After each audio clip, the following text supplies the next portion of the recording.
Hello everyone and welcome to today's video, and today we'll be taking a look at 4 different smartphones and we will be comparing 4 of them together.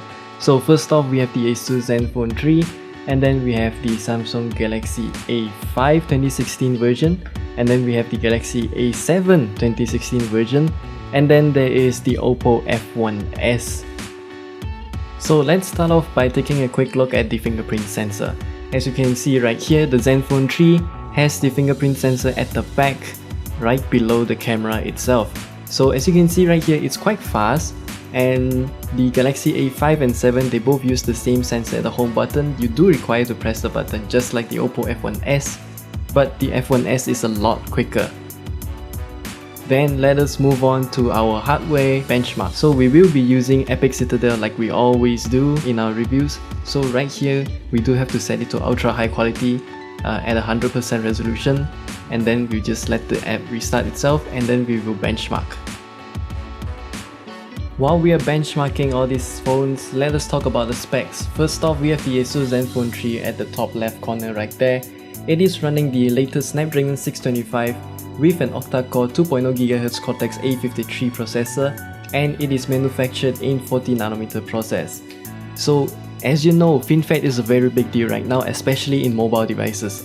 You can learn more in the link down in the description below. And the ASUS ZenFone 3 has 4GB of RAM, 64GB of storage, and running at 1080p Super IPS display. As for the Samsung Galaxy A5 and A7, they both run on the Exynos 7580 octa-core processor with 1.6 GHz of Cortex-A53 manufactured at 28nm process with no FinFET. The A5 has 2GB of RAM and 16GB storage. The A7 has 3GB of RAM, 16GB storage, and they both have Super AMOLED display at 1080p. As for the OPPO F1s, however, it is running at the MediaTek 6750 chipset with an octa-core processor of 1.5 GHz at Cortex-A53. Again, it has no FinFET at all, but it does have 3GB of RAM and 32GB of storage, but running at 720p IPS LCD display. Conveniently, the benchmark has completed on time. As you can see right here, the ZenFone 3 scores the highest FPS out of all 4 devices, and you might think, well, the OPPO F1s does have a higher FPS count, but you have to consider that it is running on 720p display instead of 1080p, which will give the OPPO F1s a much higher advantage in this test right here. Both Samsung devices perform more or less the same at about 29 FPS right there, which is quite decent, but the ZenFone 3 is obviously the winner out of all 4 devices right here. When we do our benchmark on Epic Citadel, we will run it at least for 3 times straight, and then we will get the thermals on CPU Z straight away. This is to eliminate all the thermal throttling, and we will get the best and most consistent result out of all the worst case scenarios. As you can see right here, the ASUS ZenFone 3 has the temperature at about 50 degrees, it's much more lower at about 48.8 degrees. Samsung Galaxy A5 it is about 60 degrees. The A7, however, it's scored at about 70 degrees, which is not that good. And the OPPO F1s does hover at about the same temperature as the ZenFone 3. But again, you do have to consider that the F1s is using a 720p display. It doesn't require that much more GPU power to push it. Now you might ask, why is the temperature important? We have to see temperature because it will affect our battery life and our battery lifespan. The ASUS ZenFone 3 can achieve such low temperatures and such high power efficiency is of course because of its FinFET with 40nm process. This is very big in mobile industry right now, so make sure if you are choosing a brand new smartphone, do get one with FinFET technology in it. You can learn more on why FinFET technology can make your 3000 mAh battery last longer than it should. Head on over to the link at the description below where we documented on why this happens. So next up is our Velamo test results. As you can see right here, we are running all of them at the same time. For some reason, the OPPO F1s just refused to finish the browser test. So we are forced to take our previous review results and put it right here.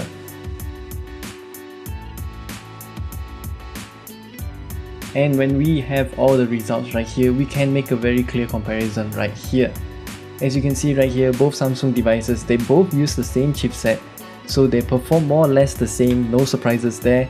But I'm surprised to see that the RAM difference does not make much of a performance difference, as one of them, the A5, has 2 gigs of RAM where the A7 has 3 gigs of RAM. At the end of this test, it is clear again the ASUS ZenFone 3 takes the crown right here, as it has the highest score out of all tests, out of all devices. After that, we move on to the next benchmark, which is using the A1SD app. So right here, I can benchmark both RAM and the internal storage speeds together. So we will start off with the internal storage. As you can see right here, both Galaxy devices perform more or less the same, and they are both much more slower than both the OPPO F1s and also the ASUS ZenFone 3. But as for the RAM, the ASUS ZenFone 3 is more than double the speed of the OPPO F1s, and obviously much more higher than both the Samsung Galaxy devices. So again, the ZenFone 3 wins at this benchmark. In order to get a much more consistent battery life test, we will be using PC Mark for Android, and we will be using their Work 2.0, and we will just eyeball the brightness and let it run for the whole night, and we will see how long the battery actually lasts. For myself, I do expect the ASUS ZenFone 3 to perform the best right here because of its FinFET and 40nm process, which should translate to a much more higher power efficiency. And that is actually exactly what we are seeing right here, with the ASUS ZenFone 3 clocking in more than 10 hours of battery life with this test. Funny enough, the OPPO F1s does come close to 10 hours, but all of the scores below it is just nowhere near the ASUS ZenFone 3. Now for the camera test. I just laid down some stuff on my table and started taking pictures of it and see how it looks on all 4 devices right here. After we've done that, we can see that the ASUS ZenFone 3, I think, is the most balanced out of all 4 devices. Both of the Samsung Galaxy devices, they do use the same camera sensor with the exact same lens, I suppose. They do have OIS, they do have everything the same, and they both kinda look underexposed right here.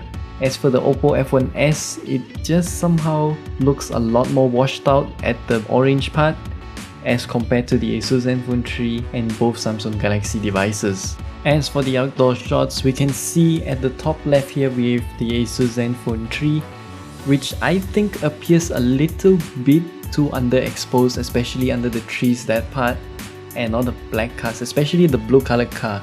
It is not as vivid as all the other 3 devices, as you can see right here, and especially not as overexposed as the OPPO F1s. But however, both Samsung devices did perform very well overall, I can say. But under the tree, that part, it's still a bit too dark, but it's a bit better.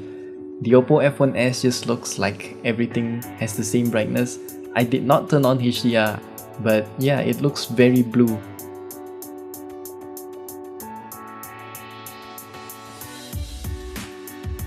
Surprisingly, when taking pictures of this plant right here, I find that the ASUS ZenFone 3 performs the best out of all the 3.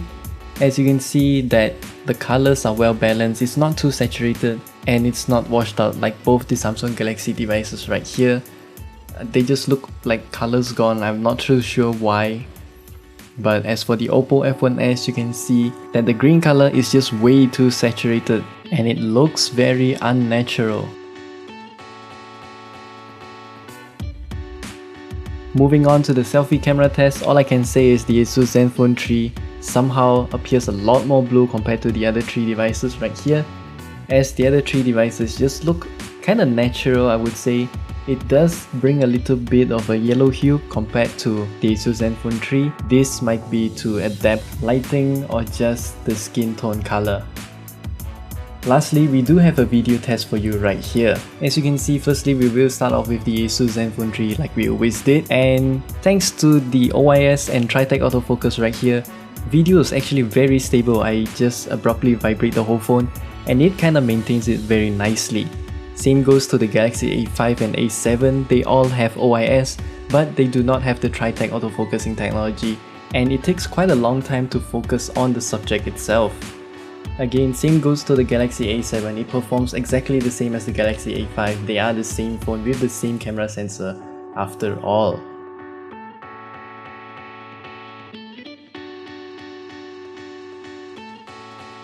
As for the OPPO F1s right here, as you can see, the colors aren't that vivid for some reason. It does not have OIS, and for some reason the white balance just suddenly jumped all the way to very yellow and go back to its original position. So after all these tests, which phone do I choose to be the winner? I would say the ASUS ZenFone 3 hands down.